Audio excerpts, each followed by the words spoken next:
Hello बच्चों, कैसे हो? एकदम बढ़िया।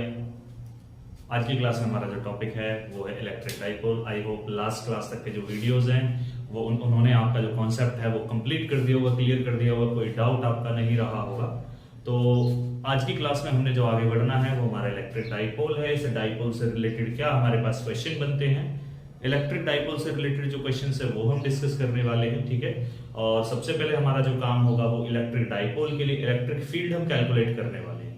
डिफरेंट डिफरेंट पोजीशंस पर इलेक्ट्रिक फील्ड क्या होता है। ठीक है, तो टॉपिक को क्लियर करने के लिए वीडियो को लास्ट तक चलना है। ठीक है, तो बढ़ते हैं हम अपने टॉपिक की तरफ। सबसे पहले हमारा जो कॉन्सेप्ट है उसी के बारे में बात करने वाले हैं और टॉपिक हमारा है इलेक्ट्रिक डाइपोल। तो इलेक्ट्रिक डाइपोल क्या होता है? देखो, डाई का मतलब हो गया दो और पोल का मतलब हो गया एंड, है ना।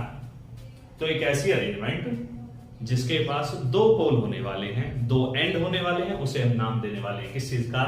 Electric dipole. बहुत ही अच्छा सा टॉपिक है, बहुत ही सिंपल सा, बिल्कुल मासूम सा, बिल्कुल छोटे छोटे बच्चों की तरह, है ना। बहुत ही अच्छा टॉपिक है, देखते हैं, चलो बनाते हैं इसको। तो यहां पर भाई हमने कंसीडर किया -q और एक चार्ज +q। सबसे पहले ये डाइपोल क्या होता है इसके बारे में हम बात करेंगे।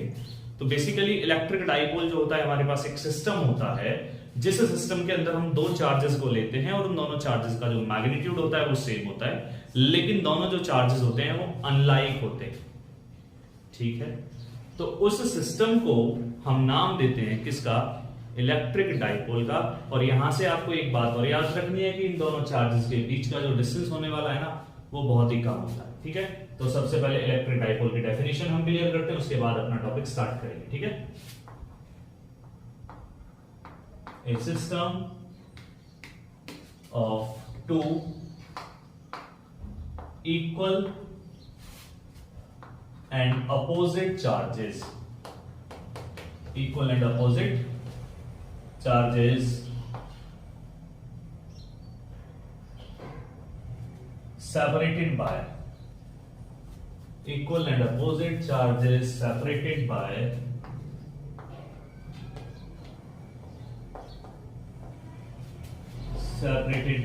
a small distance। ठीक है, तो जो दो चार्जेस हैं हमारे पास उनके जो बीच की डिस्टेंस है बहुत ही स्मॉल होने वाली है।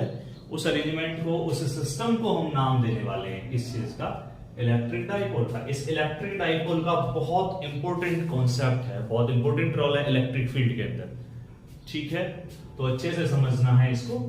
तो यहां पर हमने कंसीडर किया एक चार्ज हमारा ये है -q, पॉइंट ए पर प्लेस अप है, और दूसरा चार्ज हमने कंसीडर किया यहां पर +q, पॉइंट बी पर प्लेस अप है। और इन दोनों के जो बीच की डिस्टेंस है उस डिस्टेंस को हमने कंसीडरेशन में ले लिया, that distance is your 2a। ठीक है, तो इस सिस्टम को हम नाम देने वाले हैं किस चीज का?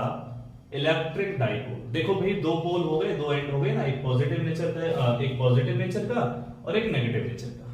ठीक है, तो इसमें हम अब आगे बढ़ते हैं, हमारे पास आगे की कहानी क्या आती है। तो नेक्स्ट कॉन्सेप्ट जो इसमें बनता है हमारा वो बनता है इलेक्ट्रिक डाइपोल मोमेंट का। तो इलेक्ट्रिक डाइपोल मोमेंट के बारे में हम बात करने वाले हैं, फिर उसके बाद हम कुछ क्वेश्चंस के बारे में डिस्कशन हमें करना है। ठीक है, तो अब जो हमारे पास नेक्स्ट आता है वो हमारा electric dipole moment. Electric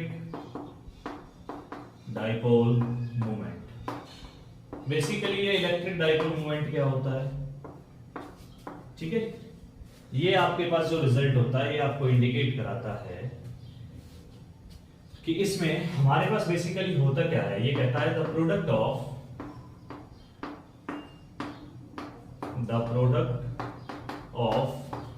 magnitude of either charge,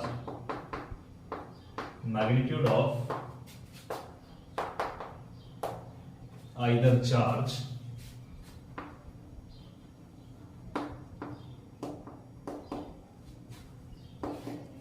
with the separation between the two charges of dipole, two charges of dipole। ठीक है, जो डाइपोल के दो चार्ज हैं उनका जो उन दोनों के बीच का जो सेपरेशन है और जो मैग्नीट्यूड लेना है किसी एक चार्ज का, इनका जो प्रोडक्ट आपके पास बनता है that is your electric dipole moment. और इलेक्ट्रिक डाइपोल मोमेंट को डियर रिप्रेजेंट किया जाता है P से, सिंबल P हम यूज करते हैं, it is a vector quantity. और इसके लिए जो रिजल्ट आपका बनता है वो बनता है Q × 2a। Q मैंने कंसीडर किया भाई दोनों चार्जेस में से किसी एक चार्ज का मैग्नीट्यूड, और 2a हमारे पास क्या है, 2a हमारे पास है दोनों चार्जेस के बीच की डिस्टेंस। अब देखो डाइपोल है, दो एंड है उसके, तो उनके बीच में कुछ ना कुछ डिस्टेंस तो होनी ही है। तो dipole moment, electric dipole moment calculate करने के लिए हमारे पास रिजल्ट बनता है वो ये आता है, ठीक है। और यहां से अगर हम इसकी यूनिट बनाने जाते हैं तो यूनिट हमारे पास क्या बनती है, देखो चार्ज के लिए यूनिट होती है कूलम और लेंथ के लिए यूनिट होती है मीटर। तो कूलम मीटर हमारे पास यूनिट बन गई इसकी। अब कूलम मीटर इतना यूनिट हमें करने के बाद आगे का जो कॉन्सेप्ट है वो क्या बनता है देखते हैं। तो अब यूनिट के बाद, यूनिट कैलकुलेट करने के बाद हमारी जो आगे की कहानी आती है उसमें हम बात करने वाले भाई ये जो इलेक्ट्रिक डाइपोल मोमेंट है हमारी, ये क्या है, ये एक वेक्टर क्वांटिटी है। और जब वेक्टर क्वांटिटी है तो क्या है, वेक्टर की कुछ ना कुछ डायरेक्शन भी होती है और वेक्टर के पास कुछ ना कुछ मैग्नीट्यूड भी होता है, ठीक है। तो अभी हमने बात करनी है किसके बारे में कि इसकी डायरेक्शन क्या होगी। चलो मैग्नीट्यूड को हमें ये फॉर्मूला बताएगा, ये जो फॉर्मूला हमारे सामने बन रहा है ये फॉर्मूला हमें इंडिकेट करके देगा भाई कि यहां पर मैग्नीट्यूड कितना बन रहा है, ठीक है। ये फॉर्मूला मैग्नीट्यूड बताएगा, लेकिन अभी हमारे पास क्या रह रहा है, अभी हमारे पास रेडियस की डायरेक्शन, इसकी डायरेक्शन क्या होती है। तो इसके लिए जो डायरेक्शन होती है ना, डाइपोल मोमेंट की जो डायरेक्शन होती है, याद रखना बहुत जरूरी पॉइंट है ये आपके पास, direction of electric dipole moment, electric dipole moment. तो इलेक्ट्रिक डाइपोल मोमेंट के लिए जो डायरेक्शन होती है वो आपके पास होती है नेगेटिव क्यू चार्ज से पॉजिटिव क्यू चार्ज की तरफ, ठीक है। तो हम कहते हैं negative minus Q to positive Q, ठीक है। क्लियर है कहानी। ये हमारे पास था इलेक्ट्रिक डाइपोल और ये था उसका इलेक्ट्रिक डाइपोल मूवमेंट। चलो एक छोटा सा क्वेश्चन बनाते हैं इसका, फिर उसके बाद हम आगे बढ़ेंगे अपने नेक्स्ट कॉन्सेप्ट के पास। तो क्वेश्चन हमारे पास होता है two equal and opposite charges, two equal and opposite charges of plus minus 2 microcoulomb, ठीक है। चार्जेस हम कंसीडर कर रहे हैं, हमारे पास क्या है 2 माइक्रोकूलम और प्लस माइनस मैंने यूज कर लिया, तो एक चार्ज पॉजिटिव है और दूसरा चार्ज आपके पास क्या है, नेगेटिव है। Plus minus 2 microcoulomb are separated by a distance of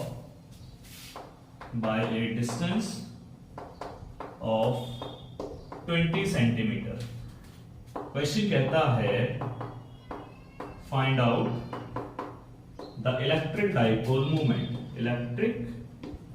find out the electric dipole moment. तो क्या करना है हमें, इलेक्ट्रिक डाइपोल मोमेंट की वैल्यू बतानी है, क्या बनेगी क्या नहीं बनेगी। और डायरेक्शन तो देखो आपको पहले ही पता है कि नेगेटिव क्यू से लेके पॉजिटिव चार्ज की तरफ होगी, है ना। तो क्या करना है, टॉपिक को ध्यान से करना है, ठीक है, कॉन्सेप्ट ध्यान से करना है। न्यूमेरिकल बड़े आसान बनते हैं लेकिन टिपिकल हम अपने आप बना लेते हैं। क्यों बना लेते हैं भाई, क्योंकि हम ना न्यूमेरिकल को समझने की कोशिश नहीं करते, है ना। चलो समझना है, वैसे तो अभी तो सिंपल है, कोई डिफिकल्टी नहीं है इसमें। बाकी जो आगे के क्वेश्चंस हमारे सामने आने वाले हैं, न्यूमेरिकल हमारे सामने आने वाले हैं, उन्हें समझना है हमें, ठीक है। अभी देखो यहाँ तो सिंपल है, आपसे कह रहा है भाई इलेक्ट्रिक डाइपोल मोमेंट पूछिए। डाइपोल मोमेंट का फॉर्मूला हमारे पास क्या था, तो अगर हम यहाँ से इसका सॉल्यूशन बनाने जाते हैं तो सॉल्यूशन क्या बनता है, सॉल्यूशन बनता है भाई डाइपोल मोमेंट, हमने पढ़ा था डाइपोल मोमेंट था Q × 2a, ठीक है। चलो Q कितना है, Q तो चलो हमें गिवन है भाई प्लस माइनस है, तो हम यहाँ पे यूज कर लेते हैं सिंपल Q लेना है हमें, then it will be 2 microcoulomb. तो क्या करना है, पहले माइक्रोकूलम से सिंपल में ट्रांसफर करना है, देन 2 × 10⁻⁻⁶, ठीक है। अभी क्या बच रहा है हमारे पास, अभी हमारे पास बचता है इनका सेपरेशन। अब सेपरेशन देखो, दो चार्जेस के बीच का जो सेपरेशन है ना, क्वेश्चन में गिवन है वो 20 है। अब हम लोग क्या करते हैं, कई बार अक्सर ये प्रॉब्लम हमारे सामने आ जाती है कि हमें जो डिस्टेंस गिवन होती है ना, ये डिस्टेंस जैसे गिवन है, तो यहां हमने तो कंसीडरेशन में लिया है 2 है, लेकिन हम क्या करते हैं जब न्यूमेरिकल सॉल्व करना है तो उस न्यूमेरिकल को सॉल्व करते टाइम इससे डिस्टेंस को कंसीडर कर लेते हैं a। ये बिल्कुल हमें नहीं करना है, ध्यान रखना। ये हमारे पास जो डिस्टेंस गिवन है, ये डिस्टेंस क्या है, दो चार्जेस के बीच की डिस्टेंस है। एक चार्ज आपके पास यहां पर है -2 माइक्रोकूलम और दूसरा चार्ज आपके पास यहां पर है +2 माइक्रोकूलम। तो इन दोनों चार्जेस के बीच की जो डिस्टेंस है, ये डिस्टेंस आपको गिवन है कितनी, 2a। तो आपको इसी डिस्टेंस का यूज करना है, ध्यान रखना, ठीक है। और ये डिस्टेंस आपके पास कितनी गिवन है, क्वेश्चन के अकॉर्डिंग अगर हम चलते हैं तो ये डिस्टेंस गिवन है हमें 20 सेंटीमीटर, ठीक है। चलो बनाएं। तो देखो कंप्लीट 2a हमारे पास कितना है भाई, 20 सेंटीमीटर। सेंटीमीटर से मीटर बनाओ, कितना बना 20 10⁻⁻² मीटर। और फाइनली हमारे पास आंसर क्या बनता है, P is equal to Q into 2a। Q कितना है आपका 2 इंटू 10⁻⁻6 और 2a कितना है आपका 20 इंटू 10⁻⁻2। क्वेश्चन देखो क्या बना कंप्लीट आपका आंसर, 2 इंटू 20 हो गया 40 और 10⁻⁸ 40 10⁻⁸ कूलम मीटर। ये आपके पास आती है, क्या आती है इसकी, इलेक्ट्रिक डाइपोल मूवमेंट, ठीक है। चलिए फटाफट नोट कीजिए, फिर हम अपने कॉन्सेप्ट पर आगे बढ़ते हैं, जो बहुत ही इंपॉर्टेंट पार्ट है इसका। चलिए फटाफट नोट डाउन कीजिए इसे।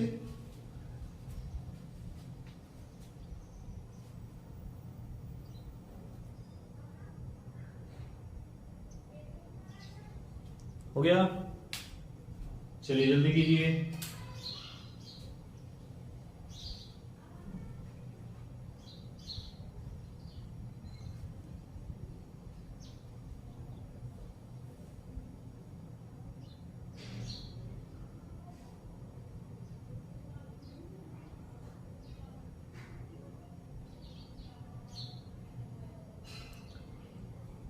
जल्दी कीजिए। हो गया, चलिए रफ कर देते हैं, फिर इसे आगे बढ़ते हैं अपने नेक्स्ट कॉन्सेप्ट की तरफ, जो हमारे पास है नेक्स्ट हिस्सा हमारा इस चैप्टर का, इस टॉपिक का बहुत इंपॉर्टेंट पार्ट जो है हमारे पास, उसका क्वेश्चन हमारे सामने कई बार एग्जाम में आता है, ठीक है। तो बनाते हैं, चलो।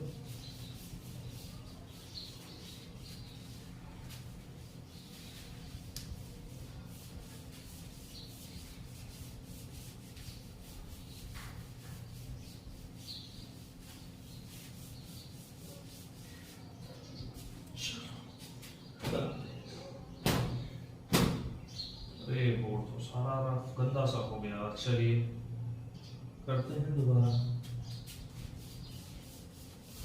अब ठीक है।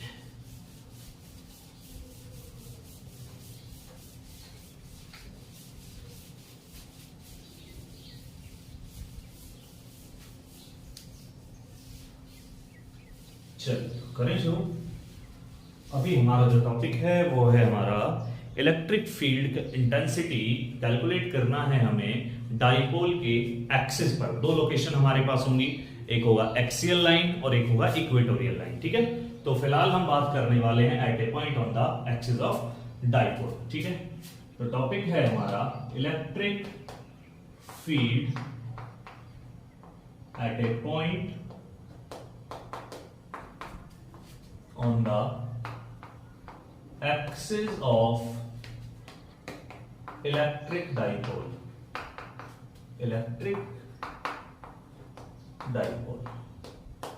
चलिए करते हैं स्टार्ट। तो सबसे पहले हमारे पास क्या है, हमने कंसीडरेशन में लिया कि हमारे पास क्या है, दो चार्जेस हैं, एक माइनस क्यू चार्ज जो यहां पर रखा हुआ है पॉइंट ए पर, और एक प्लस क्यू चार्ज जो हमारा रखा हुआ है पॉइंट बी पर, ठीक है। अभी क्वेश्चन का कहना है कि एक्सिस पर निकालना है।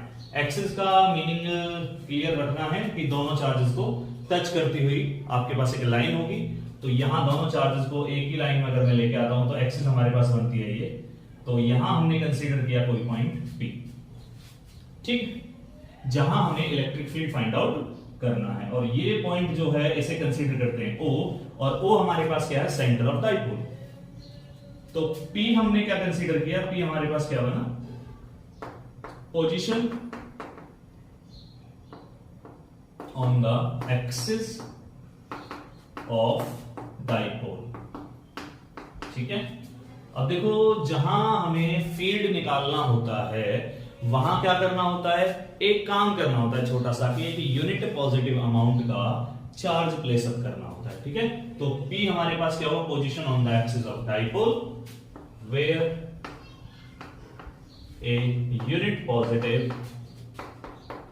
positive charge is placed, ठीक है, is placed and on which on which we have to find out क्या करना है, the electric field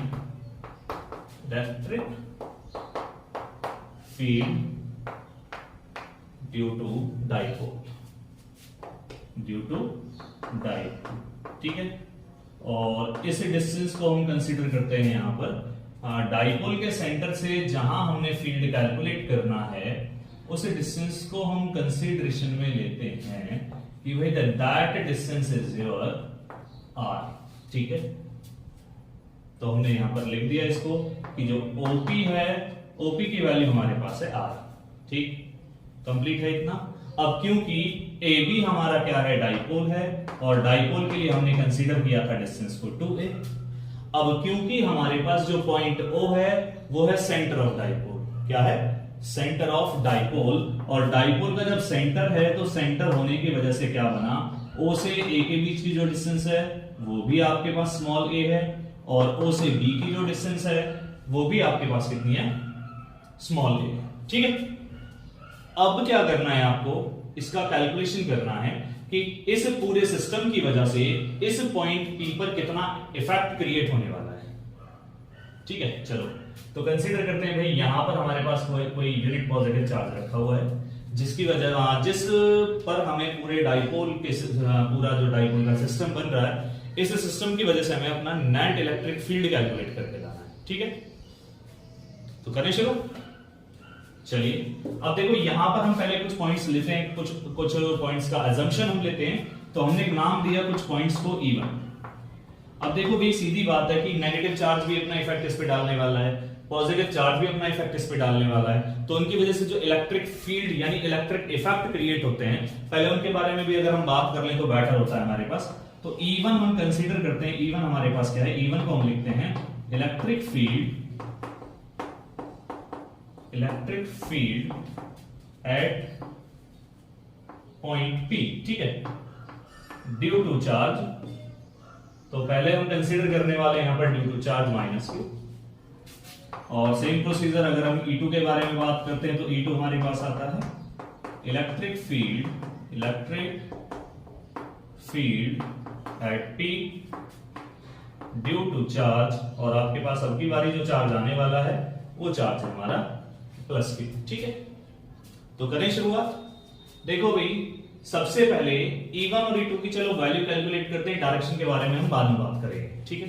तो सबसे पहले अगर हम E1 के लिए वैल्यू कैलकुलेट करने जाते हैं, देखो यहां पर याद रखना मैं मैग्नीट्यूड लेके चल रहा हूं, डायरेक्शन के बारे में बात नहीं कर रहा हूं, ओनली क्या हमारे पास मैग्नीट्यूड है, ठीक है।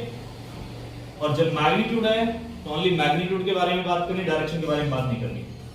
तो इलेक्ट्रिक फील्ड का फॉर्मूला हमने क्या पढ़ा था, याद होगा इलेक्ट्रिक फील्ड का फॉर्मूला, जैसे हम कंसीडरेशन लेते हैं कि ये हमारे पास कोई सोर्स चार्ज है, यहां पर है Q, ठीक है, और हमें यहां पर फील्ड निकालना है, तो हमारे पास फॉर्मूला क्या बनता था, इस चार्ज की वजह से कैलकुलेट करना है तो KQ, और इन दोनों के जो बीच की डिस्टेंस थी R, तो इसे कंसीडर कर लिया हमने यहाँ पे R², ये फॉर्मूला था हमारे पास। तो उसी कॉन्सेप्ट को हमने अप्लाई करना है।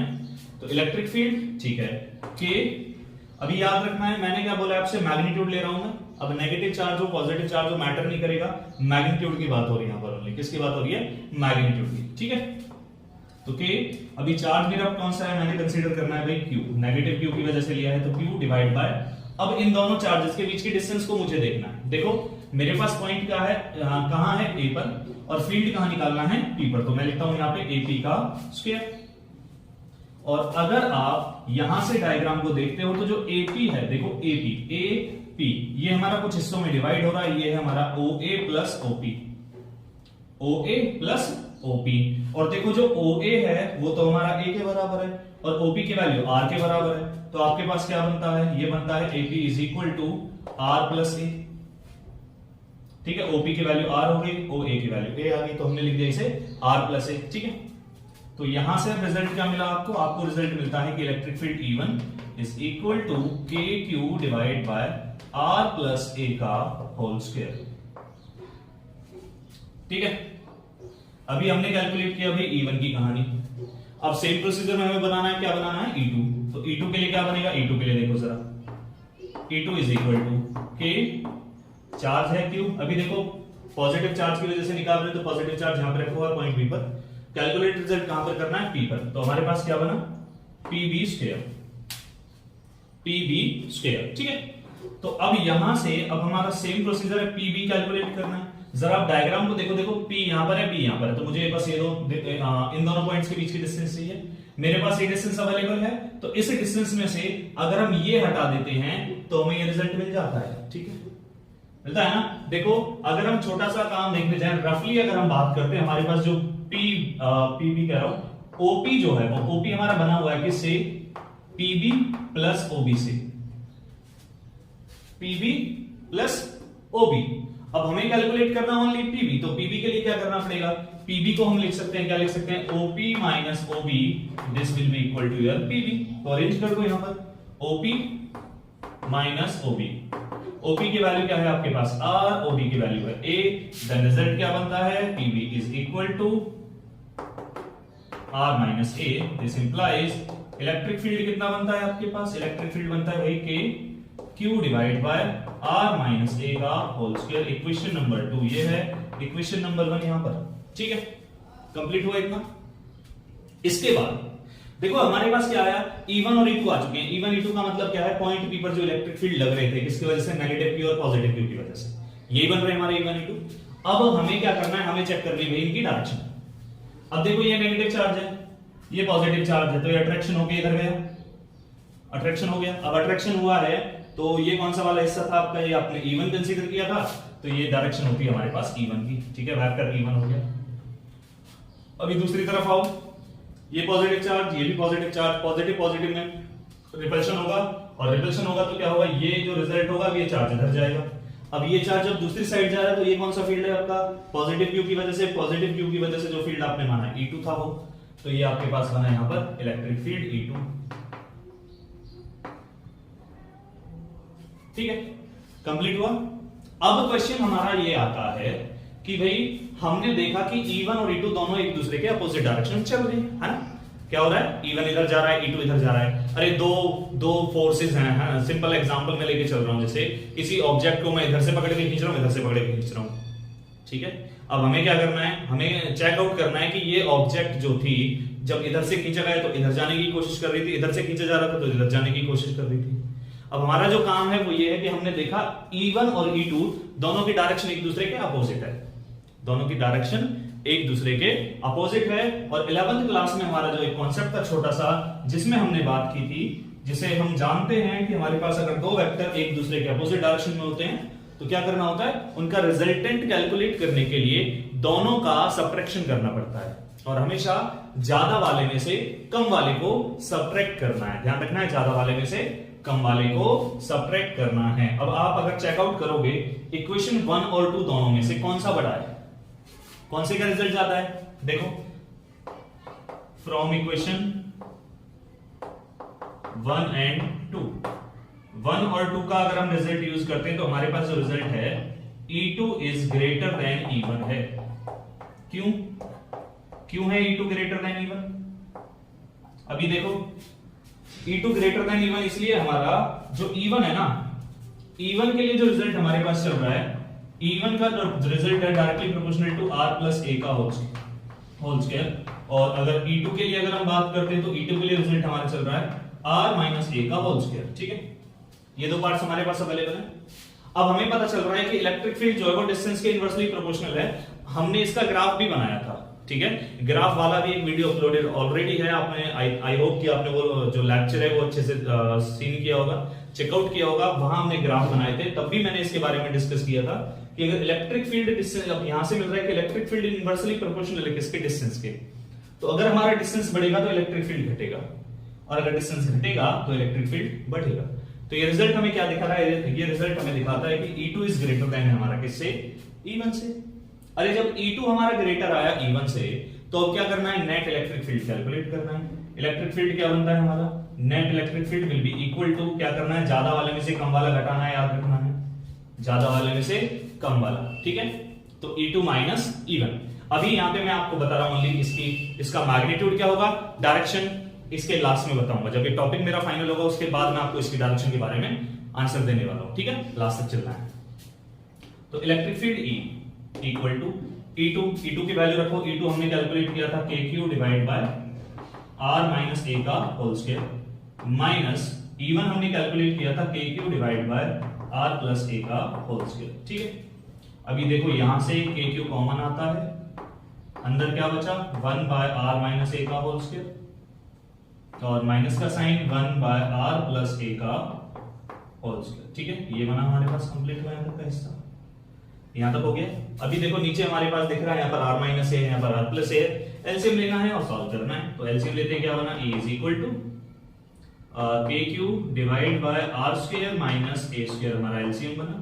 और एलसीएम लेने के बाद इधर हमारे पास बनता है R प्लस A का होल स्क्वायर माइनस A बनता है R माइनस A का होल स्क्वायर, ठीक है।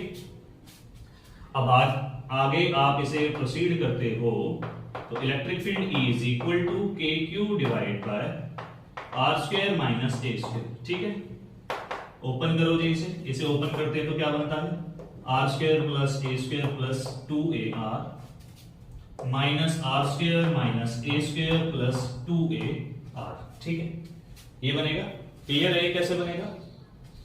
चलो बताता हूं कैसे बनेगा। देखो हमारे पास रिजल्ट जो है वो है R minus A R plus A का whole square minus R minus A का होल स्क्वायर, ठीक है। ये है, अरेंज करो इसे, R square plus A square plus 2AR minus का sign R square plus A square minus 2AR। अब देखो ये वाला जो पहला पार्ट है वो तो एज इट इज था यहाँ पर, ठीक है। अब यहाँ क्या हो रहा है, ये नेगेटिव साइन आया, नेगेटिव आ गया। जैसे नेगेटिव साइन अंदर मल्टीप्लाई होता है R स्क्वायर के साथ तो R स्क्वायर नेगेटिव हो गया, A स्क्वायर के साथ हुआ A स्क्वायर नेगेटिव हो गया, 2AR के साथ हुआ जो ऑलरेडी नेगेटिव था तो वो क्या हो रहा है, पॉजिटिव हो गया, ठीक है। तो यहां से देखो R स्क्वायर से R स्क्वायर गया, A स्क्वायर से A स्क्वायर गया। अभी आपके पास क्या बचा यहाँ पर, ये आपके पास बचता है 2AR प्लस 2AR। तो ये कितना बनने वाला है, ये बनने वाला है हमारा 4AR, ठीक है। चलो अभी इसे पहले हम कंप्लीट करते हैं, देखते हैं क्या बनता है। भी से मैं इस पोर्शन को हटा देता हूं यहां से जिसकी मुझे नीड नहीं, ठीक है। चलो जी बनाते हैं हम इसका सॉल्यूशन। तो यहां के बाद हमें क्या पढ़ना है, आते हैं ऊपर। तो हमारे पास क्या होता है, electric field E is equal to, देखो यहां पर क्या है KQ एज इट इज लिख दिया, divide by R square minus A square था वो as it is place up किया इनटू। अब देखो 2AR प्लस 2AR, ये क्या बन रहा था हमारा, ये बनता है 4AR, ठीक है। तो E is equal to KQ into 2A एक साथ रख दिया, 2R इसमें से अलग छोड़ दिया, तो ये हमारे पास बना R square minus A square, ठीक है। देखो अभी अभी आपको बताया गया था कि Q इंटू 2A जो होता है वो हमारे पास क्या होता है, वो होता है इलेक्ट्रिक डाइपोल मोमेंट, ठीक है। तो यहां से हम रख सकते हैं E is equal to KP 2R by R square minus A square, ठीक है। हमारे पास यहां पर क्या था भाई, और इसका भी होल स्क्वायर चल रहा है क्योंकि यहां पर स्क्वायर था ना, स्क्वायर था तो यहां इनका होल स्क्वायर चलेगा, ठीक है। ये होल स्क्वायर है और ये भी हमारा होल स्क्वायर है,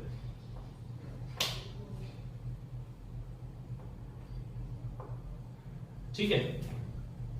चलो बढ़ते हैं आगे। क्या बनता है आपके पास रिजल्ट, अब इसमें आगे बनाते हैं। तो ये हमारे पास क्या बना है, यहां से एक स्पेशल केस ले लिया जाता है। क्या लिया जाता है कि इफ जो R है वो ग्रेटर होगा A से, मींस जो डाइपोल है ना वो तो बहुत छोटा है और जहां हम फील्ड निकालने जा रहे हैं डाइपोल की एक्सिस पर वो पॉइंट बहुत दूर है। जब वो पॉइंट बहुत दूर होता है तो हम क्या करते हैं, R square minus A square approximate equal हो जाता है किसके, R स्क्वायर के। और जैसे ही ये रिजल्ट आता है हमारे पास क्या बनता है, E is equal to 2KPR divide by R raise to power 4। R square है ना, R स्क्वायर का भी स्क्वायर करेंगे तो R टू पावर 4 हो जाएगा। देन रिजल्ट क्या बना finally, E is equal to 2KP divide by R cube, ठीक है। 2KP divide by R cube, ये हमारे पास क्या बनता है, ये बनता है इलेक्ट्रिक फील्ड कहां पर, डाइपोल के एक्सिस पर जहां हमें कैलकुलेट करना था, ठीक है। अब इसकी डायरेक्शन क्या होगी, जरा डायरेक्शन देखो। अब देखो हम इतना जानते हैं कि जब दो वेक्टर्स का सबट्रैक्शन किया जाता है तो ज्यादा वाले में से कम वाले को घटाया जाता है, तो जो डायरेक्शन ज्यादा मैग्नीट्यूड वाले वेक्टर की होती है रिजल्टेंट उसी डायरेक्शन में जाता है। तो रिजल्टेंट की डायरेक्शन कहां गई, देखो ज्यादा मैग्नीट्यूड किसका था, E2 का, तो E2 इधर जा रहा है, E2 की डायरेक्शन ये है। अरे जब E2 की डायरेक्शन ये बनी हमारे पास तो रिजल्टेंट कहां जाएगा, यानी नेट इलेक्ट्रिक फील्ड भी कहां होगा, दूसरा E2 की डायरेक्शन में होगा। In the direction of E2 net electric field will be there. ठीक है, कंप्लीट हुआ। चलिए इसमें एक छोटी सी बात और है, वो और देख लेते हैं, उसके बाद हम आगे बढ़ने वाले देखते हैं। इसमें एक पॉइंट और आता है डियर स्टूडेंट, वो देखो क्या आता है, बहुत जरूरी है। आपके पास जो नेट इलेक्ट्रिक फील्ड है उसकी डायरेक्शन कहां है, उसकी डायरेक्शन E2 की तरफ है, और जो डाइपोल मूवमेंट है उसकी डायरेक्शन क्या होती है, अभी थोड़ी देर पहले आपको बताया गया था, नेगेटिव चार्ज से पॉजिटिव चार्ज की तरफ होती है ना। तो हमारे पास क्या बनता है, यहां हमारे पास क्या आ रहा है कि net electric field and dipole movement कैसे हैं, आर पैरेलल। ठीक है मींस हम या फिर हम यहां से लिख सकते हैं कि electric field is parallel to dipole movement. कब, जब हमारे पास इलेक्ट्रिक फील्ड हम कैलकुलेट करने जाते हैं कहां पर, एक्सिस ऑफ डाइपोल पर।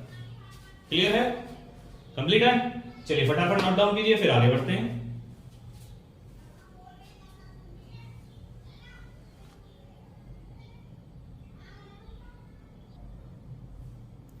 हो गया, जल्दी कीजिए।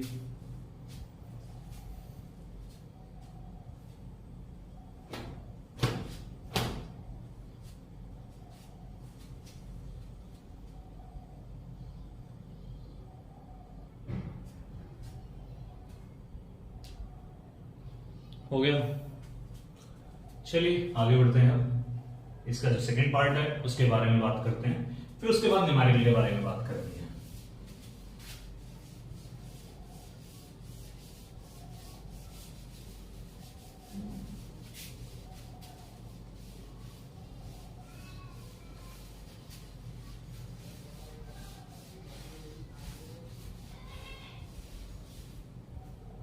और ये जो रिजल्ट है ना ये बहुत इंपॉर्टेंट है, ध्यान रखना। ठीक है, 1 मार्क क्वेश्चन बहुत अच्छा बनता है कि इलेक्ट्रिक फील्ड और इलेक्ट्रिक डाइपोल मूवमेंट की डायरेक्शन क्या होती है जब आप इलेक्ट्रिक फील्ड कैलकुलेट करते हो डाइपोल के लिए उसकी एक्सिस पर। ठीक है, तो जब इलेक्ट्रिक फील्ड आपको एक्सिस पर कैलकुलेट करना है उस टाइम पर डाइपोल मूवमेंट की डायरेक्शन क्या होगी और नेट इलेक्ट्रिक फील्ड की डायरेक्शन क्या होगी, ये कॉन्सेप्ट थोड़ा सा देखना है, याद रखना है। ठीक है, तो अभी हमारा जो सेकंड पार्ट स्टार्ट होता है इसका, उसमें हम बात करने वाले हैं डाइपोल के इक्वेटर पर। ठीक है, डाइपोल का इक्वेटर। इक्वेटर का मतलब क्या होगा भाई, इक्वेटर का मतलब होता है कि एक लाइन, एक एक्सिस जो आपके बिल्कुल डाइपोल के सेंटर से क्रॉस होने वाली है, और वो कैसे जाने वाली है, वो जाने वाली है परपेंडिकुलर टू द सेंटर। ठीक है, कैसे रहने वाली है, perpendicular to the centre at a point on the equator. ठीक है, इक्वेटर ऑफ इलेक्ट्रिक डाइपोल।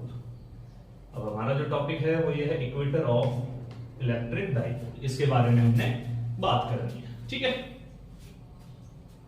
तो करें शुरुआत। चलो सबसे पहले वही हमारा डायग्राम बनाते हैं। यहां पर चार्ज हमने कंसीडर किया ये माइनस क्यू, पॉइंट ए। यहां पर हमने चार्ज कंसीडर किया पॉइंट बी, और यहां पर जो चार्ज है वो आपका है प्लस क्यू। ठीक है, ये माइनस क्यू और ये प्लस क्यू, और ये हमने कंसीडर किया डाइपोल का सेंटर। और अब जो इलेक्ट्रिक फील्ड हमने कैलकुलेट करना है वो कैलकुलेट करना है पॉइंट पी पर। और पॉइंट पी पर क्या है, वही कहानी कि पॉइंट पी पर है हमारे पास एक यूनिट पॉजिटिव चार्ज रखा हुआ है। कहां पर रखा हुआ है, पॉइंट पी पर। ठीक है, तो वही कहानी हमारे पास क्या है, यहां पर हम कंसीडर करते हैं पी। क्या बना हमारे पास, पी हमारे पास हो गया पोजीशन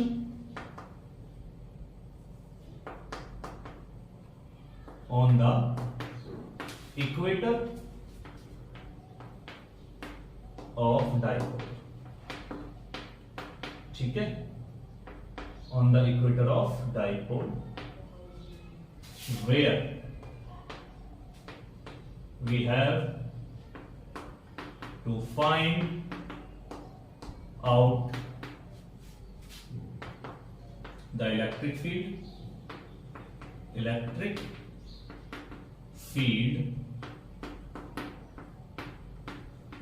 ड्यू टू डाइपोल। ठीक है, डाइपोल की वजह से जो फील्ड इलेक्ट्रिक फील्ड क्रिएट होने वाला है उसकी वैल्यू के बारे में हमने बात करनी है। चलो, और इसमें सेम कहानी वही है कि जहां पर हम फील्ड कैलकुलेट करते हैं उसे डिस्टेंस को कंसीडर करना है r। अब भाई पॉइंट पी पर क्या रखा हुआ है, दोबारा रिपीट करना है। पॉइंट पी पर हमारे पास रखा हुआ है पॉजिटिव अमाउंट का यूनिट पॉजिटिव चार्ज। ठीक है, यूनिट अमाउंट का कोई पॉजिटिव चार्ज पॉइंट पी पर है हमारे पास। तो सेम कहानी चलने वाली है अभी हमारे पास। ठीक है, तो यहां से जो OA है उतना ही हमारा OB बनने वाला है। क्यों बनने वाला है? क्योंकि जो O है ना वो सेंटर ऑफ डाइपोल है, तो इसे डिस्टेंस को कंसीडर कर लिया हमने A। अब यहां पर आपको एक बात याद रखनी है, क्या रखना है कि इक्वेटर का जो मीनिंग है ना वो क्या होता है। सबसे पहले तो ये समझना जरूरी है, इक्वेटर का मीनिंग है हमारा जस्ट अबव द सेंटर, और हमारे पास क्या है, परपेंडिकुलर होगा। ठीक है, perpendicular on the axis of given arrangement, that is known as equator. जो मेरे पास एक्सिस होगी उस एक्सिस पर जो परपेंडिकुलर होगा, और परपेंडिकुलर जो डायरेक्शन होगी मेरी वो इंडिकेट कराती है हमें किसके बारे में, इक्वेटर के बारे में। तो सेम कहानी चलती है E1। E1 क्या है हमारा, E1 हमने जैसे पीछे कल कंसीडरेशन में लिया था वही कहानी चलने वाली है हमारे पास। तो E1 हमारे पास क्या है, E1 हमारे पास हो गया electric field at P due to charge. तो पहले तो चार्ज हमने माइनस क्यू कंसीडर कर रखा है, तो माइनस क्यू की वजह से ले लेते हैं, और E2 को हम कंसीडर करते हैं यहां पर। ये क्या है हमारा, electric field at P due to charge plus. ठीक है, तो चलो E1 E2 बनाते हैं, क्या बनता है। तो E1 हमारे पास क्या बनता है, E1 मैग्नीट्यूड। ध्यान रखना मैं दोबारा से बोल रहा हूं, मैग्नीट्यूड कैलकुलेट कर रहे हैं, डायरेक्शन के बारे में बात नहीं कर रहे। ठीक है, तो हमारे पास क्या बनता है यहां से E1 की वैल्यू देखो क्या बनती है। E1 हमारे पास आता है electric field KQ divide by distance, और डिस्टेंस कौन सी होती है, जिस पॉइंट पर निकालना होता है और जिस चार्ज की वजह से निकालना है। तो हमें निकालना कौन से चार्ज की वजह से है, इसकी वजह से। निकालना कहां पर है, यहां पर निकालना है। ठीक है, तो डिस्टेंस हमारे पास कौन सी कंसीडर होगी इसमें, AP तो हमने यूज किया यहां पर ये AP स्क्वायर। ठीक है, अब देखो AP बनाना है अभी, तो सबसे पहले क्या करते हैं हम, अपना जो डाइपोल का काम है इसे कंप्लीट करते हैं। ये डिस्टेंस हमारे पास A है, ये डिस्टेंस हमारे पास है R। ठीक है, तो अभी देखो हमें AP निकालना है, तो AP हमारे पास क्या बनता है, अगर हम डायग्राम को देखते हैं तो ये मिलता है हमें AP square is equal to OP square plus OA square. ठीक है, तो AP square equal to OP आपके पास R है, तो R स्क्वायर, OA की वैल्यू A स्क्वायर है, तो A स्क्वायर कर दिया। अब रिजल्ट क्या बना, दिस इंप्लाइज, हम फाइनली लिखते हैं E1 जो बना हमारे पास क्या बना, KQ divide by R square plus A square. Equation number 1 consider कर लेते हैं। ठीक है, बड़े आगे चलो जी, अब कैलकुलेट करते हैं E2 के लिए। E2 क्या बनता है देखो जरा, E2 क्या बनता है हमारे पास। E2 के लिए अगर हम कैलकुलेट करने जाते हैं तो E2 हमारे पास बनता है अगेन KQ डिवाइड बाय, अब देखो E2 हमने कंसीडर किया है कौन सा चार्ज, पॉजिटिव चार्ज की वजह से, और पॉजिटिव चार्ज कहां रखा हुआ हमारा, पॉइंट B पर। तो B से P के बीच की डिस्टेंस हमें चाहिए, तो हम लिखते हैं यहां पर क्या लिख देते हैं, हम लिखते हैं इसे BP स्क्वायर। और अगर हम BP कैलकुलेट करने जाते हैं तो जैसे हमने AP कैलकुलेट किया, सेम प्रोसीजर में BP कैलकुलेट होगा। सारी मेजरमेंट जो है वो सेम है, तो जब सारी मेजरमेंट जब सेम है तो हमारे पास क्या बनेगा, रिजल्ट भी सेम मिलेगा। दिस इंप्लाइज, हम क्या लिखते हैं यहां से, E2 हमारे पास क्या बना, E2 is equal to KQ divide by R square plus again A square. Equation number 2। ठीक है, अभी हमने देखा, क्या देखा, हमने देखा कि इक्वेशन 1 और 2 का अगर हम यूज करते हैं फ्रॉम इक्वेशन 1 एंड 2, तो रिजल्ट हमें मिलता है E1 और E2 जो है दोनों की वैल्यूज जो है वो सेम है, दोनों का जो मैग्नीट्यूड है वो सेम है। लेकिन मैग्नीट्यूड तो चलो सेम आ गया, अब बात आती है डायरेक्शन की। डायरेक्शन देखते हैं, देखो ये पॉजिटिव चार्ज E1 हमने कंसीडर किया था, पॉजिटिव और नेगेटिव के बीच का कॉम्बिनेशन, तो E1 की डायरेक्शन तो हमें ये मिली, ये किसकी डायरेक्शन होगी हमारे पास, E1 की। ठीक है, और यहां से ये पॉजिटिव इनके बीच का जो कॉम्बिनेशन था उसे हमने E2 कंसीडर किया था, तो ये डायरेक्शन हमें मिलती है किसके लिए, E2 के लिए। ठीक है, ये E1 हो गया और हो गया E2। अभी हमारा जो इमेजिनेशन चल रहा था उसमें हमारा ये जो एंगल बन रहा है, जस्ट इमेजिनेशन किया हमने कि एंगल हमारा है थीटा। ठीक है, जब ये एंगल थीटा है तो ये एंगल भी थीटा रहेगा मेरा, क्यों? क्योंकि मैंने कंसीडर किया भाई जो O है हमारा सेंटर पर है। ठीक है, अब जब साइड सेम सेम होती है, जब साइड सेम है, ये भी जितना है ये भी जितना है, तो एंगल जो बनेगा वो सेम सेम ही बनने वाला है। और अब आपने एक 11th क्लास के अंदर, सॉरी 11th क्लास के अंदर कह रहा हूं, ट्रायंगल की जो प्रॉपर्टीज है हमारी, उनमें से एक प्रॉपर्टी आती है कि जब हम किसी एक्सटर्नल एंगल को निकालते हैं तो उस एक्सटर्नल एंगल के अपोजिट फेस पर बनने वाले इंटरनल एंगल्स का सम करते हैं। तो यहां पर एंगल कितना है थीटा, यहां पर एंगल कितना है थीटा, तो यहां एंगल हम कंसीडर करते हैं तो ये कितना बनता है हमारे पास, ये बनता है 2 थीटा।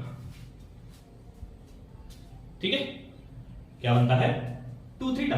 चलो बनाओ वैल्यू, क्या बनेगी?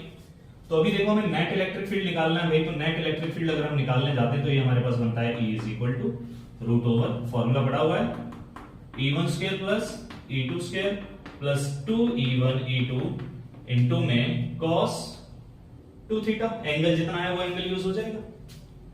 कंप्लीट यहां तक। अभी क्या करना है, देखो हमारे पास जो दोनों का जो मैग्नीट्यूड था वो सेम था, तो हम किसी एक ही टर्म्स में रखते हैं इसे। तो सिंगल टर्म में रखना है, मींस या तो E1 को हटा दो या E2 को रिप्लेस कर दो। चॉइस है E1 रिप्लेस करना है या फिर E2 रिप्लेस करना है। ठीक है, तो हम यहां से कंसीडर करते हैं कि भाई हमने E2 को रिप्लेस कर दिया है, तो E2 की जगह E1 आ जाएगा। ये भी हमारा क्या बना, E1 स्क्वायर, और यहाँ पे क्या हो गया हमारा cos 2 थीटा। अब देखो E1 square plus E1 square 2E1 square हो गया। 2E1 स्क्वायर यहां पर है, तो हम क्या करते हैं root over 2E1 square into 1 plus cos 2 theta. यहां तक हो गया।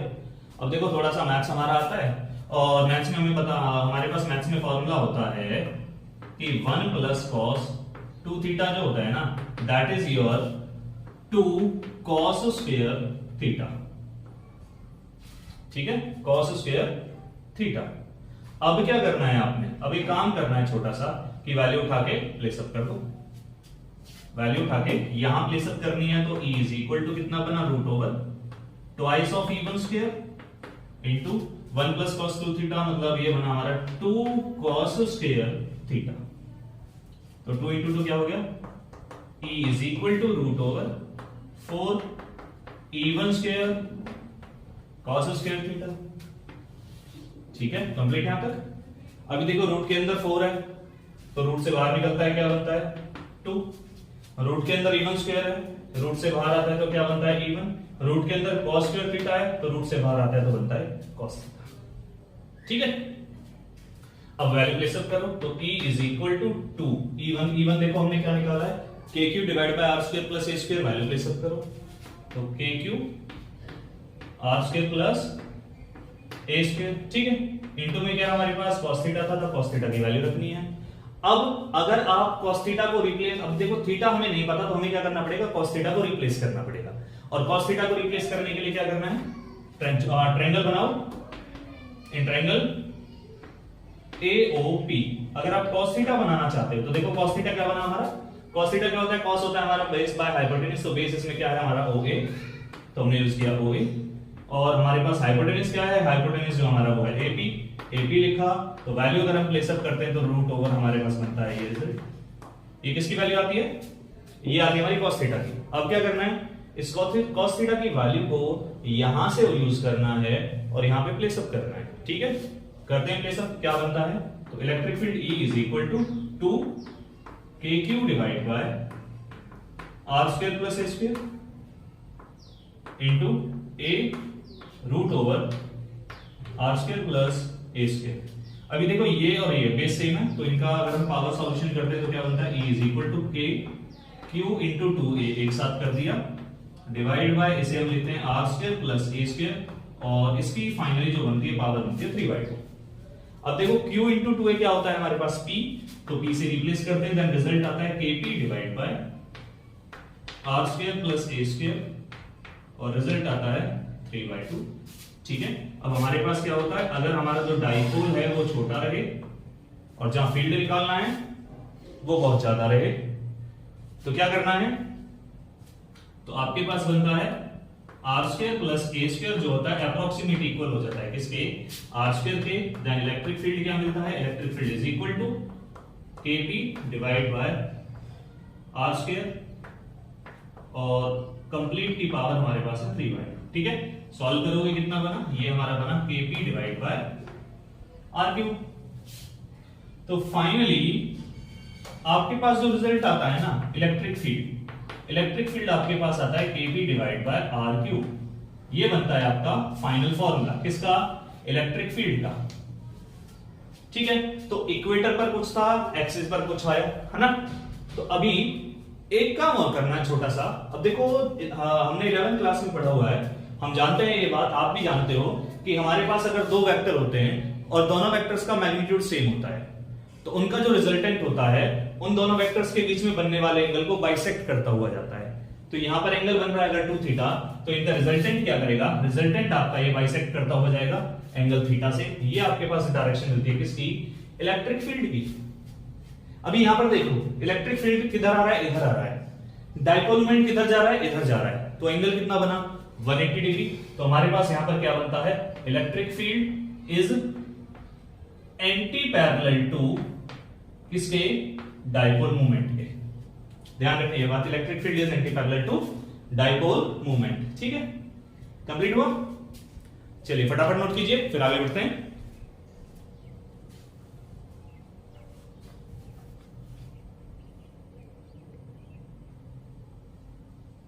हो गया, चलिए रफ कर दें।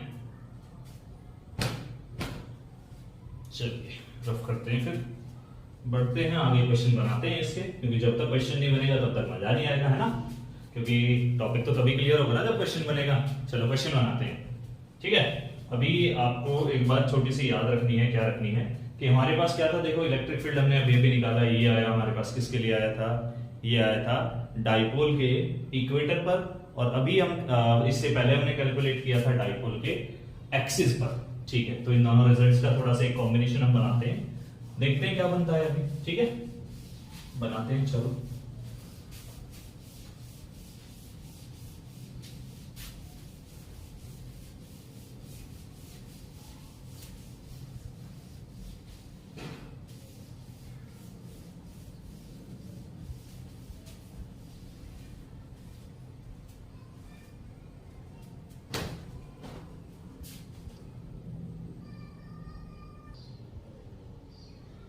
हो गया, तो आगे बढ़ते हैं। अब हमारा जो कॉन्सेप्ट है वो ये है कि अभी अभी हमने एक छोटे छोटे टॉपिक्स को सॉल्व किया था।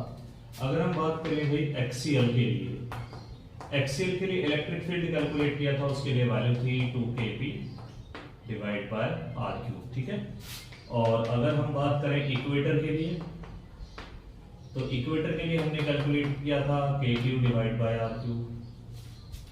तो अभी जो क्वेश्चन आता है वो ये है कि भाई इनका जो रेशो अगर हम निकालने जाएं तो देखो एक्सियल और इक्वेटर, अगर हम इनका रेशो निकालने जाते हैं तो ये रेशो हमारे पास क्या बनता है, 2kp divide by R cube और kp बाय आर क्यूब। ठीक है, तो यहां से कुछ कैंसिल आउट होने के बाद क्या बनता है आपके पास 2। तो ये हमारे पास फाइनल आंसर बनता है। एक और इसमें छोटा सा, और अभी जो क्वेश्चन है मेरा वो ये आता है कि भाई हमसे पूछा जाता है what is the magnitude of electric field at the centre of an electric dipole, कि किसी इलेक्ट्रिक डाइपोल के सेंटर पर इलेक्ट्रिक फील्ड कितना होगा, ये कैसे कैलकुलेट किया जाएगा, इसके बारे में चलो बात कर लेते हैं, बनाते हैं जी क्या बनता है ना। चलिए, तो सबसे पहले एक काम करते हैं छोटा सा, क्या करते हैं वो देखो, यहां हमने कंसीडर किया कोई चार्ज -q और यहां कंसीडर किया कोई चार्ज +q, और ये हमारे पास है सेंटर। हमसे पूछा जाता है what is the net electric field at the centre of a dipole, net electric field at the center of dipole। ठीक है, एंड फोर्स ऑल्सो। चलो भाई फोर्स भी बताना है, ठीक है, दोनों चीज निकाल लेते हैं, कितना बनेगा। अभी देखो आपको याद होगा आपसे बताया था कि जहां हमें फील्ड निकालना होता है वहां पर हम रखते हैं पॉजिटिव चार्ज, पॉजिटिव अमाउंट रख दिया। अभी देखो इसके और इसके बीच में अट्रैक्शन हुआ तो ये इधर गया, इसके और इसके बीच में रिपल्शन हुआ तो ये इधर गया, ये E1 हमने कंसीडर किया, ये E2 हमने कंसीडर किया। अब E1 और E2 की डायरेक्शन एक ही है तो हमारे पास क्या बना, तो हमने इसे लिख दिया E1 प्लस E2। अब E1 E2 का जो मैग्नीट्यूड है वो भी सेम होगा क्योंकि डिस्टेंस सेम है, चार्ज की वैल्यू सेम है, तो हम लिखते हैं net electric field will be equal to twice of E1। तो इसने हमें क्या बताया, इसने हमें बताया कि जब हम नेट इलेक्ट्रिक फील्ड कैलकुलेट करने जाएंगे ना, तो हमारा जब नेट इलेक्ट्रिक फील्ड होगा वो क्या बनेगा, हमारा किसी भी एक चार्ज की वजह से क्रिएट होने वाले इलेक्ट्रिक फील्ड का डबल जो इलेक्ट्रिक फील्ड होगा ना वो कहां पे लगने वाला है, सेंटर पर। ठीक है, तो आपके पास फोर्स भी अगर आप निकालने जाओ तो फोर्स क्या बनेगा, फोर्स का फॉर्मूला क्या होता है, Q इंटू E। ठीक है, तो हमने यहां पर लिख दिया Q इंटू E, तो मींस कितना बनता है, twice of Q into E। ये हमारे पास क्या आता है, डाइपोल के सेंटर पर फोर्स और इलेक्ट्रिक फील्ड की वैल्यूज। ठीक है, फटाफट नोट डाउन कीजिए, फिर अगला क्वेश्चन हमारा आ रहा है डाइपोल से रिलेटेड, और एक क्वेश्चन हमारा होगा डाइपोल मूवमेंट से रिलेटेड। ठीक है, चलो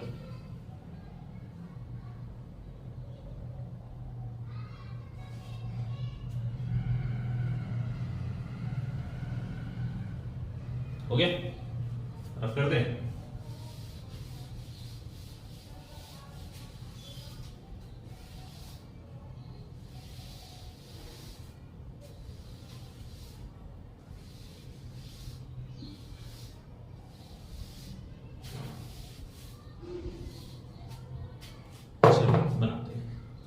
हमारे पास दो चार्जेस हैं, एक माइनस नेगेटिव है यहाँ पे। ठीक है, ये -10 रेज़ टू पावर -8 कूलम, और यहाँ पर जो चार्ज है ये आपके पास है 10 रेज़ टू पावर -8 कूलम। आपको यहाँ तीन लोकेशंस पर इलेक्ट्रिक फील्ड की वैल्यू बतानी है, कितनी बनेगी। तीन लोकेशन गिवन है मेरे पास। ठीक है, कौन कौन सी, एक आपके पास है यहाँ पर, नाम दे दिया चलो इसे A। ठीक है, इस पॉइंट को नाम देते हैं P, इस पॉइंट को नाम देते हैं Q। ठीक है, और ये पॉइंट हमें गिवन है यहाँ पे जस्ट इसके अपसाइड, और ये जो पार्ट हमारे पास अवेलेबल है ये हमने कंसीडर किया चलो PQ A, ये हमने कंसीडर किया B, और दूसरा जो रिजल्ट है वो हमें यहाँ पे कैलकुलेट करना है, इस पॉइंट को कंसीडर करते हैं C। ठीक है, और यहाँ पर अब जो वैल्यूज है हमें कुछ ऐसे इस तरह गिवन है कि देखो जो PQ है उतना ही हमारे पास AC है, उतना ही हमारे पास PB है, और उतना ही हमारे पास है क्या, Q। इनकी जो वैल्यूज है ना वो वैल्यूज हमारे पास है 0.1 मीटर। ठीक है, और इसमें PC equal to PA equal to AQ equal to OB, ये जो सारी चीजें हैं हमें, ये हमारे पास है 0.05 मीटर।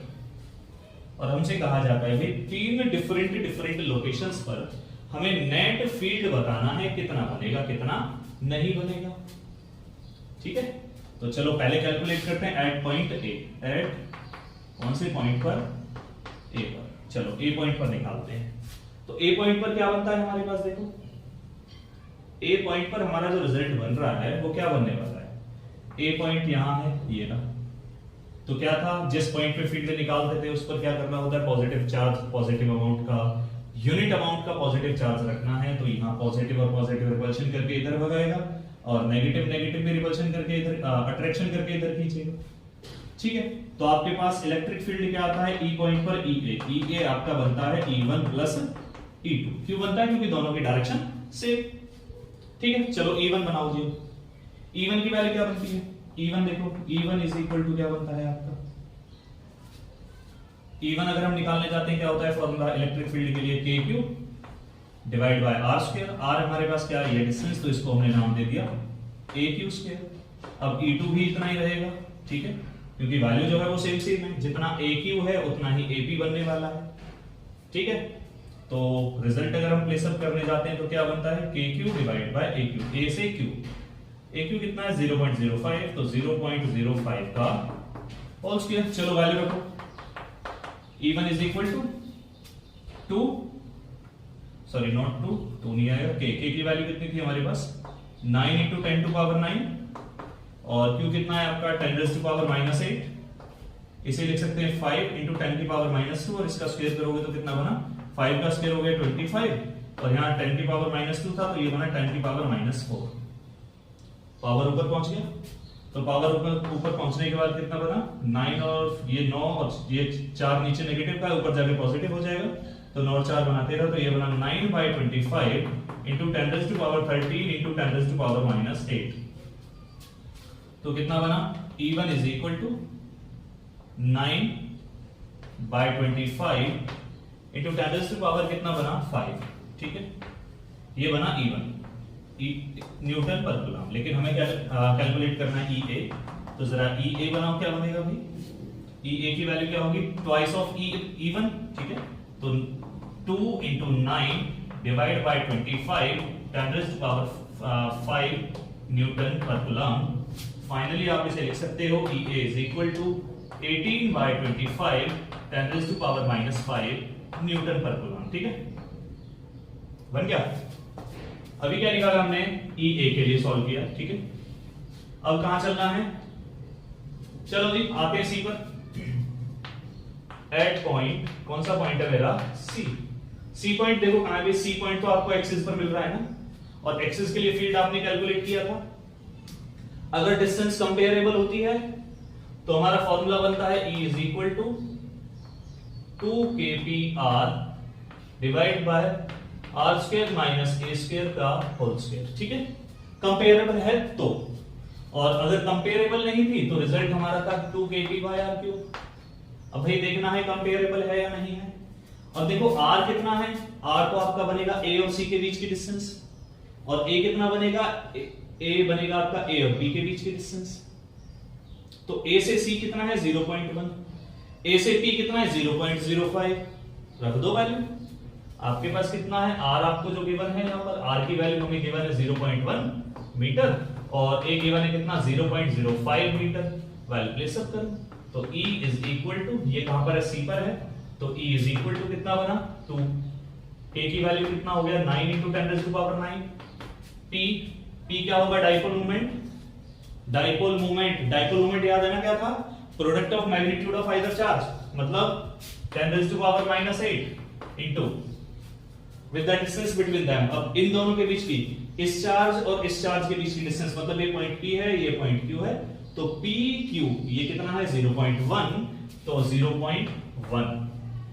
ठीक है, इंटू कह रहा है R क्या था, सेंटर से जहां रिजल्ट निकालना है, सेंटर है A पर और रिजल्ट निकालना है C पर। ठीक है, सेंटर से जहां पर आपको रिजल्ट फाइंड आउट करना है, उस पॉइंट को यहां पे नाम दिया जा रहा है किसका, R का। तो अभी क्या बना आपका, R कितना है, यहां से ये डिस्टेंस मींस AC, और AC भी आपके पास कितना है 0.1 divide by r square minus a square.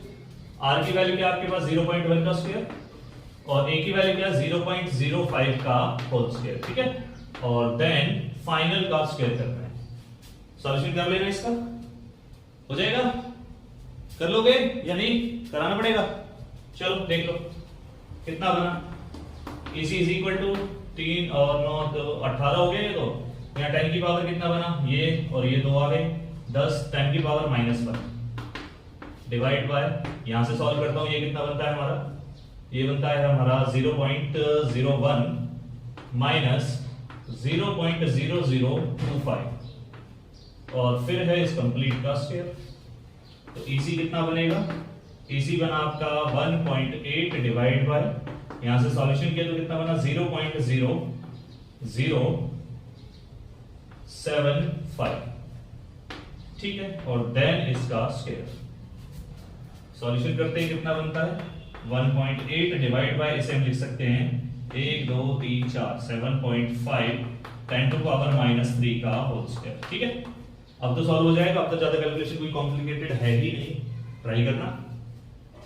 अब हम चलते हैं पॉइंट बी पर। चलो जी बी पर निकालते हैं। बी पॉइंट कहां दिख रहा है हमें? सेंटर के ऊपर है, मतलब इक्वेटर पर। और इक्वेटर का फॉर्मूला क्या था हमारा? इक्वेटर का फॉर्मूला हमने बनाया था KPR divide by R square plus A square, not KPR, KPR square plus A square, और इस रेज टू पावर था हमारे पास 3/2। ठीक है, 3/2। देन कितना बनता है रिजल्ट? चलो बनाओ जी।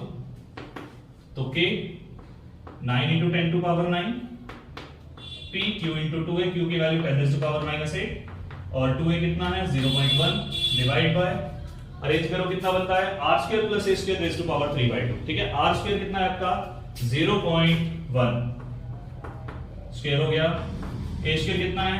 0.5। चलो इसे लिख देता हूं 5 into 10 to power -2 का होल स्क्वायर, और देन कंप्लीट की पावर है आपके पास 3/2। तो इसे थोड़ा छोटा करके लिखते हैं 5 10 to power -2 होल स्क्वायर, और देन कंप्लीट की पावर 3/2। ठीक है, यहां से सॉल्व करोगे आपके पास नेट इलेक्ट्रिक फील्ड मिलेगा। कहां पर? पॉइंट बी पर।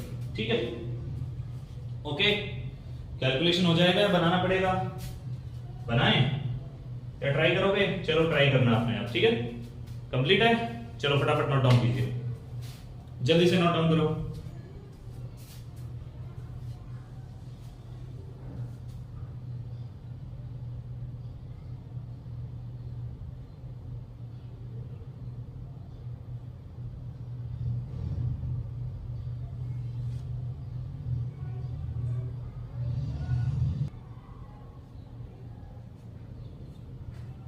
हो गया? चलिए, आई होप आपका कॉन्सेप्ट कंप्लीट हुआ होगा, क्लियर रहा होगा, कोई डाउट नहीं है। ऑलमोस्ट सारे डाउट्स जो हैं वो क्लियर हो गए होंगे टॉपिक से रिगार्डिंग। अगर फिर भी कोई डाउट रहता है आपका तो कमेंट बॉक्स में कमेंट करके जरूर बताना है कि आपका क्या प्रॉब्लम है। ठीक है, और दूसरा ये भी कि कमेंट कर दिया करो, वीडियो पर कमेंट कर दिया करो कैसा है, कि लेक्चर अच्छा है या नहीं है, डाउट क्लियर हुआ नहीं हुआ। ठीक है, और एक काम और करना है आपको जो बहुत जरूरी है, वो आपके पास ये होगा कि अगर आपने लास्ट लेक्चर्स गो थ्रू नहीं किए हैं, डिस्क्रिप्शन में लिंक अवेलेबल होगा, आप वहां से चेकआउट कर सकते हो। ठीक है, ओके, चलिए बाय बाय, मिलते हैं नेक्स्ट वीडियो में। और क्या करना है आपको? अच्छे से क्लियर करना है टॉपिक को, कोई डाउट नहीं रहना चाहिए। अगर फिर भी कोई डाउट रहता है तो कमेंट बॉक्स में कमेंट करके अपना डाउट आप सब कर सकते हो। ओके, चलिए बाय बाय।